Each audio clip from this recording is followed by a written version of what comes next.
হত্যা ও ডাকাতি মামলার আসামি ধরতে গিয়ে নদীতে ডুবে মারা গেলেন রায়গঞ্জ থানার এসআই রেজাউল ইসলাম। এমন ঘটনায় বাকরুদ্ধ তার পরিবার। নিহত রেজাউলের বাড়ি নওগাঁ জেলার পত্নীতলা গ্রামে। সে রায়গঞ্জ থানায় উপপরিদর্শক হিসেবে কর্মরত ছিলেন।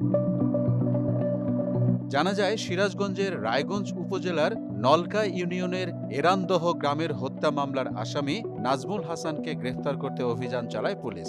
জানা যায়, সিরাজগঞ্জের রায়গঞ্জ উপজেলার নলকা ইউনিয়নের এরানদহ গ্রামের হত্যা মামলার আসামি নাজমুল হাসানকে গ্রেফতার করতে অভিযান চালায় পুলিশ। এ সময় পুলিশের উপস্থিতি টের পেয়ে আসামি নাজমুল হাসান পালানোর চেষ্টা করলে পুলিশও তার পিছু নেয়। এক পর্যায়ে আসামি সরস্বতী নদীতে ঝাঁপ দিলে এসআই রেজাউল ইসলামও তার সাথে নদীতে ঝাঁপ দেয়। তখনই পানির প্রচণ্ড স্রোতে ডুবে যায় এসআই রেজাউল। খবর পেয়ে উল্লাপাড়া ফায়ার সার্ভিসের সদস্যরা ঘটনাস্থলে পৌঁছে তার মরদেহ উদ্ধার করে। মরদেহ সিরাজগঞ্জের Shahid M Mansur Ali medical college হাসপাতাল মর্গে রাখা হয়েছে। মোহাম্মদ ওয়ালিউল্লাহ, মোহনা ডিজিটাল।